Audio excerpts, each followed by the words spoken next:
down. Jürgen, off the mellow, what can you tell us about his availability tomorrow? Would he even be ready for a Merseyside derby if international clearance comes through? And what do you think he will bring to the club through his loan spell, but possibly beyond that as well? Yeah, first of all, I was really happy about this transfer.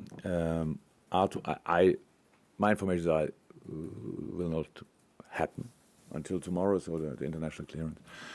We all hope it. He will be fine for Napoli. What does he bring? He's a really good footballer. I think we agree all on that, and had a very exciting career already, and still pretty young. So actually in the best age for a footballer, or coming in the best age for a footballer, and yeah, it's just he gives rhythm. He can give rhythm. He's a really good passer. He's with the ball, has speed with the ball, safe on the ball, and can, how I said, can demand rhythm, which is pretty important.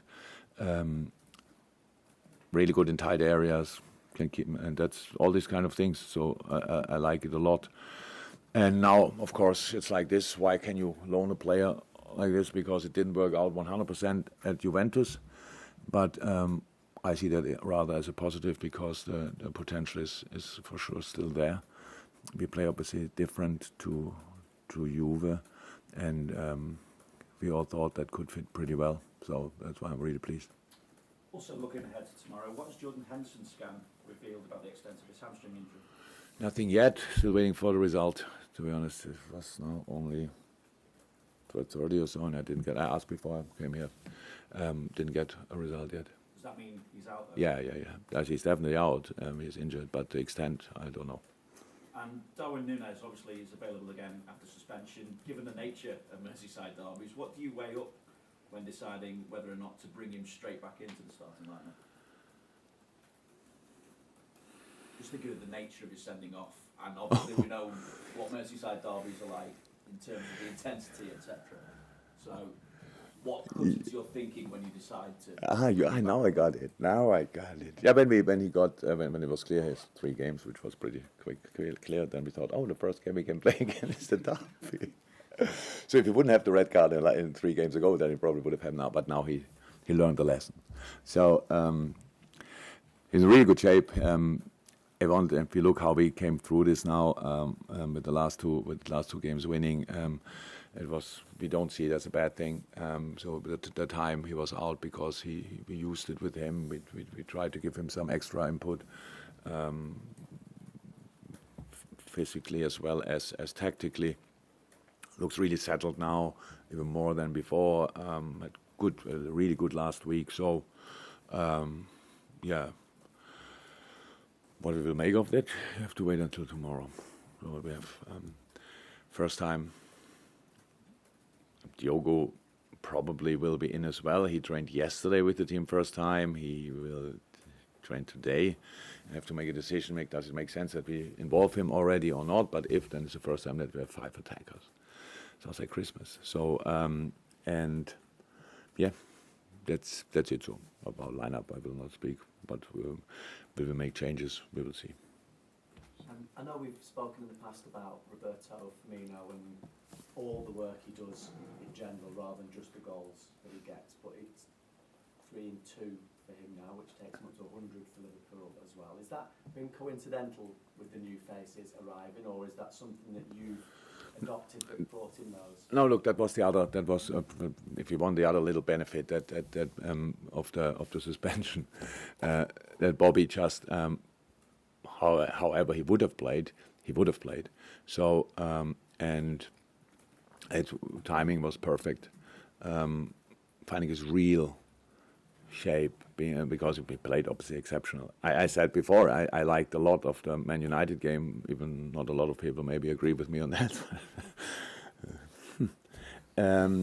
But then obviously Bournemouth, and now again, really important for us, the way he plays, and that's why it's, the Bobby we know. You cannot score 100 goals if you have a lot of downs.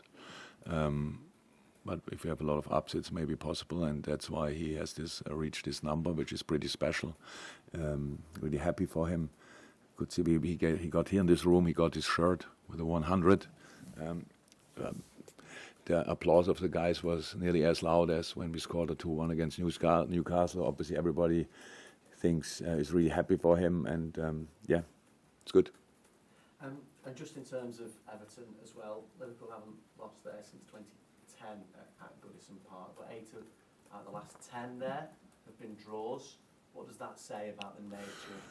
Tight game, but pretty much all, most of the time really tight. In the games we won one with the Sadio Mane goal, I think 90th minute. It's a big fight. We cannot ignore that, but you have to play football as well. And that's the challenge. That's all.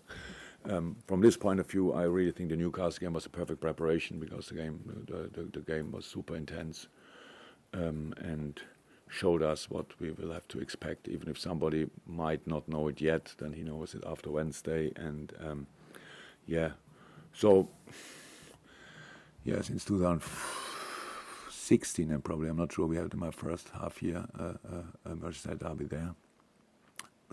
Last few years I'm involved in most of these draws, and the games were still all different, just intense, a lot of fight, and the more you can put in football as well in between these fighting moments, the more likely you can get more from the game, but that's obviously a real challenge. Thank you. Is Nunez looking forward to being available again? And Yeah. Yeah. I'm just trying to think that you say he's more settled, he's trying to reflect and to get going again. No, he's really happy that he's back, that he's not suspended anymore, because I gave him for the time now.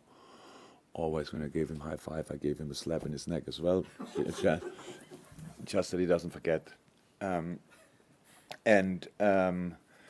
that can stop now. Yeah, he's looking forward to it. I'm pretty sure. So the English didn't improve as much in this 10, 15 days, whatever it was. So I don't know exactly, but it looks like. Okay, and I just want to ask a little bit more on sort of the injuries in the players. I just wondered what with Naby Keita, first of all, you were saying it was sickness, then we had a thigh muscle injury. Do we have any sort of timeline to when we would be back, or what exactly the problem is? It's a muscle injury. Okay. Yeah, it's a muscle injury. We didn't say that yet. We don't give. Okay. Oh, sorry. Then is it now? It's a secret. Yeah, for him, muscle injury. Ox is a muscle injury, and obviously for the and they will be out for a while. So and Hendo we don't know yet. Yeah. Calvin Ramsey is still out, but really getting closer and closer. For him, it was something with his back, something to do with the age and the growing and these kind of things. So he didn't train now properly with us yet, but he gets closer. And I think, sorry? Thiago, yeah. Thiago is the closest from all. I think, start of the week, next week he will be in team training. Ibu. Wow, we've still a lot of injuries. Yeah, but Ibu is not too far away. Ibu, in and around the international break, he will be back in training. Oh. Your team's always had that huge desire to win. And Thank go you. to the final minutes. How good is it to see someone like Fabio and Harvey Elliott also having that eagerness to keep going, fighting for the last minute, the 98th minute kind of thing? It's so good that because they're young, but they've already got that in them. Yeah, I would say in the stadium it's pretty difficult not to be like this, to be honest, because you could see it in the moment especially when we scored the equalizer, the noise level increased immediately, and then we all pulled in really one direction, which was really great to see again. It's I like the atmosphere obviously in the Bournemouth game, but this atmosphere is much more what you want to have, and so that's absolutely great. Yeah. Their character. So both are footballers through and through, like with all you want. Like and obviously they want to win. That's clear. and without being already a lot of like vocal on the pitch or whatever, but they lead in these moments with the ball on their feet, which is pretty important. And of course, it's how I said after the game, Harvey was best player on the pitch that night, which is pretty impressive for his age. It doesn't happen now constantly in world football, and the impact of Fabio since he's here and when he came on was always there in all games. Was in the first game against City already. Yeah, and so that's because of them. They're just real footballers. And they've both got that temperament as well to go into the next two games, which are going to have a colder of atmosphere and go to some crowd in Napoli as well. Yeah, Napoli is far away, but yeah, they probably have. That's clear. And more of the open section before we move on to the embargo. We have an embargo for 12:30. Embargo for 12:30. All the content from this section is embargoed until 10:30 tonight.